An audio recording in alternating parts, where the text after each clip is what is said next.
Is your life upside down? Is your business upside down right now? My name is Dolores Hirschman from mastersinclarity.com, and to be honest, I am a little bit in scrambling mode, trying to figure out how to plan my coming weeks. My daughter is home from college. Her college closed up. I was supposed to fly to Argentina on Sunday. That's not happening right now. And it got me thinking on what is my role as a business owner and a leader in my field in these times of crisis. And if I have a role, then chances are you do too. Whether you are a business owner, you are working in a company, or you're just, as a community member, we all have a role in this crisis, and it's important to step up to it and be proactive. So here's 3 things I want to share with you this morning that you can think about as you embrace this crisis. Not shrink from it, not get scared, but ask yourself, what can I do? How can I help? How can I add value versus feed into the fear?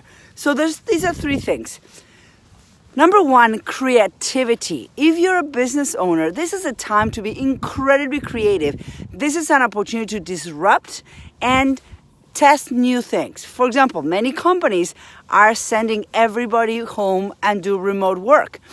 Some companies are ready for it. Many are not. This is a time where they need to buckle down and figure out, how do we support our employees as they work from home? How do we continue our progress? How do we meet our goals? How do we continue business as usual remotely? So it's about thinking in a creative way and asking, how do I do what I'm supposed to do? If you're a business owner and, like me, a service entrepreneur where you are responsible for teaching or guiding people through a process, I want you to make a list of all of the ways that you bring value to our clients. If it's in-person meetings or yoga classes or whatever it is that you do, make a long list to the detail. And then circle those that can be transferred online or done in a different way. Let me give you an example. I have a client who offers comprehensive wellness programs for corporations. And in those programs, the corporations will get yoga classes that come to the company, and the employees can take exercise classes. Or they do meditation, or different kinds of opportunities for the employees. And so one of the things that I'm sharing with her is that do not cancel the yoga class. Do not go into sending them a recorded video. Open the yoga studio in a virtual video conference or Zoom. That's what we use. And continue business as usual. Continue offering the service. Step number 2, communications. It is critical for you to show up, to speak up, to share however and whatever you can share about how you, and as a business owner or as an employer, are navigating this crisis. Communicate with your team, communicate with your employees, but more importantly, communicate with the people that look up to you for guidance. You don't need to be a doctor to have a voice in this world today. There's more. This crisis is not a health crisis.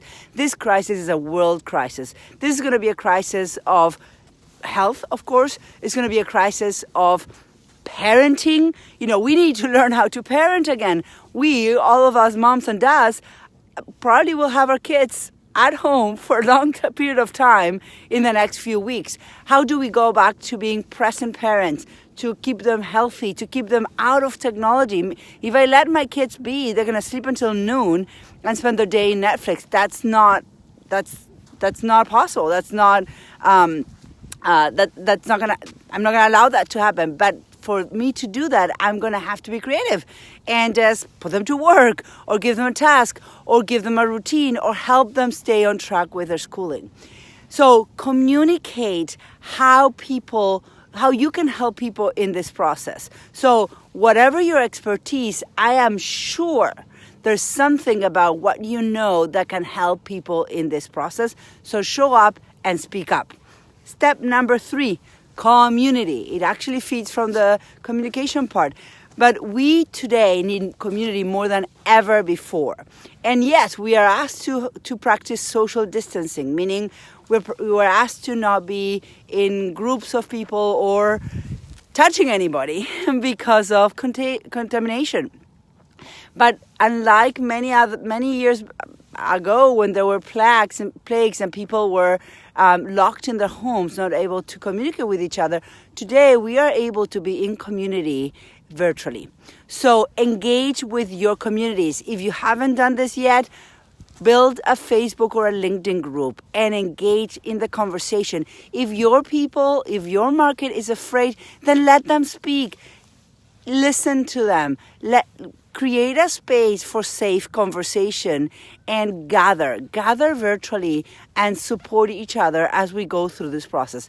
This too shall pass, but I believe that the world post this crisis is going to be a different world. I don't know if it's going to be better or worse. I can't tell, but it will be different. We are already transformed by this experience. So make sure that you don't resist this process, but embrace the learning and embrace what it can do for your personal growth and your business growth. I'm going to continue enjoying this March beautiful morning, and stay safe, and don't forget to be and show up for the people that watch you, the people that follow you, the people that you lead. Have a great day. Yes, we still need community. We still need community more than ever. And so we have options today. Many years ago, when there was the Spanish flu and other plagues that came through, you really had to be isolated and there was no form of communication. Today, we have online platforms. And as far as I know, I think electricity is going to keep on going, water is going to keep on running. There's some basic utilities that I don't see how those will be discontinued. So as long as we have that, we have community. So this is the time to create and engage in the community online. Bring people into a Facebook group or a LinkedIn group and actually have a conversation. Support each other. Open your office virtually and create opportunities for people to come and talk with you. I'm actually going to be doing that next week. I'm going to do office hours where you can just come in and ask me anything. If you need help figuring out a way to transform your business overnight so that revenue keeps coming, we're going to talk. I'm going to give you some options for you to come in and ask me anything, and we can think through your business together so that you can continue growing and thriving even through this crisis. I didn't introduce myself, but my name is Dolores Hirschman from mastersinclarity.com, and I truly want you to step up as a leader today, to lead the conversation in the industry, and do not hide. Take care of yourself, take care of your family, but also take care of the people around you. Even if you can't hug them in person, hug them virtually, be there for them, and show up. I'm going to continue getting some fresh air in this beautiful March morning, and email me, text me, reach out if you need support. I am going to be engaging with you, my community, more consistently in these times of crisis. Have a great day.